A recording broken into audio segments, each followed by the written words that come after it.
성도 여러분 안녕하십니까? 2023년 2월 22일 수요 새벽 말씀 함께 나누겠습니다. 함께 나누실 하나님 말씀은 마태복음 13장 1절에서 17절까지입니다. 본문에서는 예수님의 비유의 말씀이 소개되고 있습니다. 본문을 통해 성도는 겸손하고 신중하게 하나님 말씀을 받되 복음을 받은 자는 복된 자임을 알아야 함에 대해 묵상하겠습니다.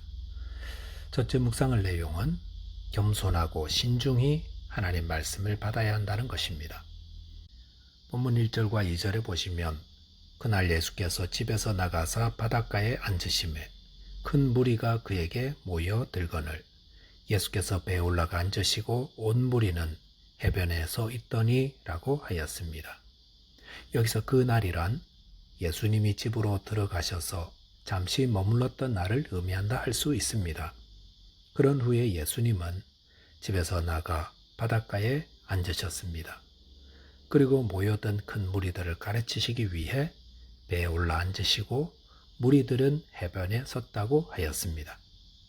본문 3절에 보시면 예수께서 비유로 여러 가지를 그들에게 말씀하여 이르시되 씨를 뿌리는 자가 뿌리러 나가서 라고 하였습니다. 예수님은 무리를 가르치시면서 비유로 여러 가지를 말씀하셨습니다. 본문 3절에서 9절까지는 씨 뿌리는 비유를 말씀하셨는데 이 씨 뿌리는 비유의 구체적인 내용은 내일 본문에서 자세히 다루게 될 것입니다. 본문 10절에 보시면 제자들이 예수께 나와 이르되 어찌하여 그들에게 비유로 말씀하시나이까 라고 하였습니다. 제자들은 예수님이 비유로 말씀하시는 것을 의아하게 여겨 어찌하여 그들에게 비유로 말씀하십니까? 라고 물었습니다. 사람들은 언제 비유로 가르칩니까? 그것은 좀 더 이해하기 쉽게 설명하려 할 때입니다. 예를 들어 어떤 사람의 고고함을 설명하려는데 저 사람 고고해 이렇게 하기보다 저 사람은 학 같아 이렇게 표현하면 훨씬 쉽게 이해가 되기 때문입니다. 그런데 비유의 가르침을 대할 때 조심해야 할 사항이 있습니다.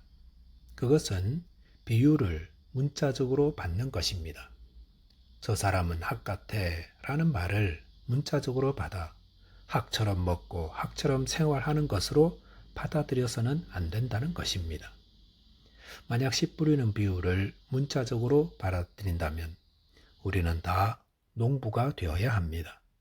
그리고 농사를 많이 지어 남긴 사람이 천국에 합당한 자가 되는 것입니다. 비유는 문자적으로 받아들여서는 안 되고 비유가 전하는 교훈을 받아들여야 합니다. 또한 비유를 들을 때 주의해야 할 것은 비유의 내용을 모두 상징화해서 이해해서는 안 된다는 것입니다. 예를 들어 선한 사마리아인의 비유는 어려운 사람을 만날 때 기꺼이 도와주는 이웃이 되어라 라는 교훈을 담고 있습니다. 그런데 기독교 역사 속에서 어떤 이단들은 사마리아 사람이 강도 만난 자를 싣고 왔던 나귀는 예수 그리스도다 이런 식으로 가르쳤습니다. 이런 비유는 이단들이 선호합니다. 신천지의 비유풀이도 이런 식으로 해석합니다. 비유에 나오는 모든 것들에 다 의미를 부여하면 결과적으로 비유는 산으로 올라가 버립니다. 주님이 가르쳐 주시는 비유 앞에서 성도는 겸손하며 신중해야 합니다. 교만하거나 가벼이 대하면 자기 마음대로 해석하여 진리를 떠나게 됩니다. 저와 여러분께서 겸손하고 또 신중하게 주님의 도우심을 구하심으로 말씀을 통해 바른 지식, 바른 믿음으로 주님을 섬기는 자 되시기 바랍니다. 둘째로 묵상할 내용은 성도는 복음을 받은 복된 자임을 알아야 한다라는 것입니다. 본문 11절에 보시면 대답하여 이르시되 천국의 비밀을 아는 것이 너희에게는 허락되었으나 그들에게는 아니 되었나니 라고 하였습니다. 제자들이 예수님께 어찌하여 비유로 말씀하시는지를 물었을 때에 예수님은 의외의 대답을 하셨습니다. 그것은 천국의 비밀을 아는 것이 너희 즉 제자들에게는 허락되었는데 그들, 즉 무리에게는 허락되지 않았기 때문이다 라고 하셨습니다.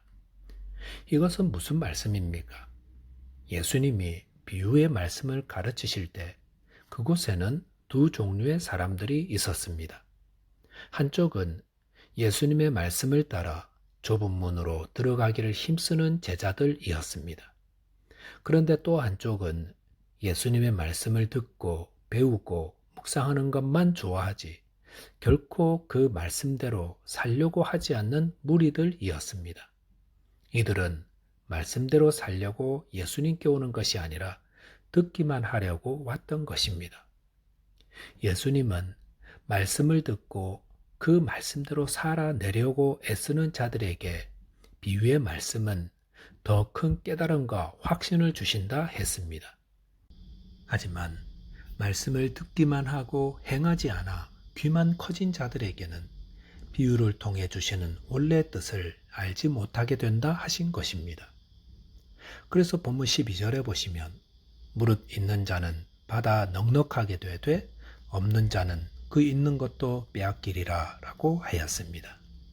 이 말씀은 주님의 말씀을 따라 좁은 문으로 들어가려는 자들에게 주님의 말씀은 더욱 풍성한 깨달음을 주지만 듣기만 하고 행하지 않으려는 자들은 아무것도 깨닫지 못하게 된다라는 의미입니다. 그런데 이 말씀을 자칫 오해하여 예수님이 어떤 사람에게는 말씀을 못 알아듣게 막으시는 것 아닌가 생각할 수 있는데 결코 그렇지 않습니다.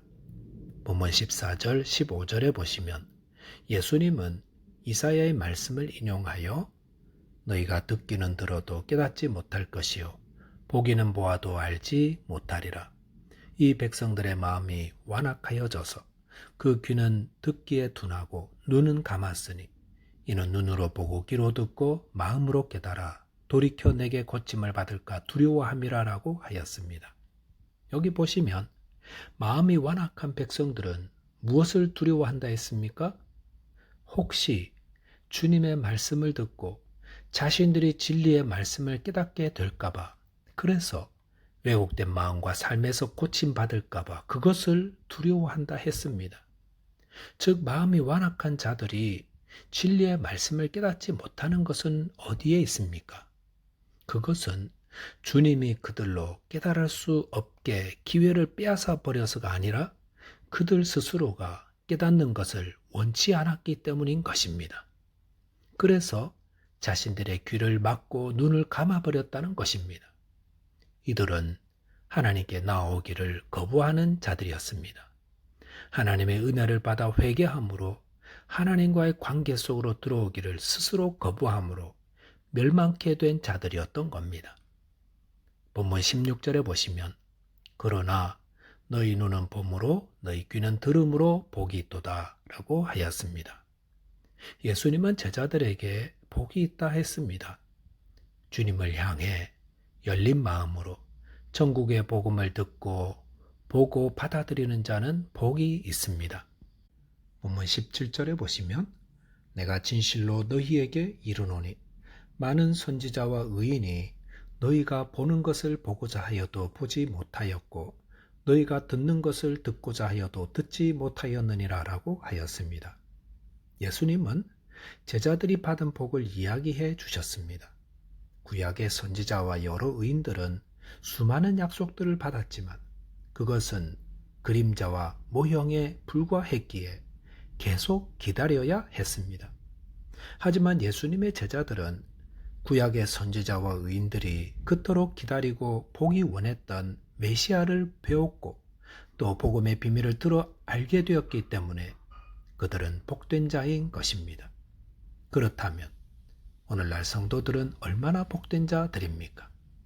우리는 구약의 선지자들과 의인들이 그토록 기다리던 메시아 되심의 복음을 바로 아는 자들입니다. 그리고 성령을 선물로 받은 자이니 참으로 복된 자입니다. 말씀을 정리하겠습니다. 성도는 하나님 말씀 앞에서 겸손하며 신중해야 합니다. 또한 복음을 받은 복된 자임을 알아 감사와 기쁨으로 주님을 섬겨야 합니다. 기도하겠습니다. 하나님 아버지, 주님의 말씀을 들려주심을 감사드립니다.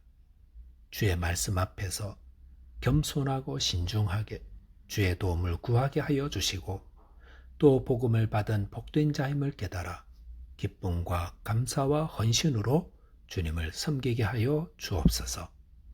예수 그리스도 이름 의지하여 기도하옵나이다. 아멘. 오늘도 주 안에서 승리하는 하루 되시기 바라겠습니다. 감사합니다.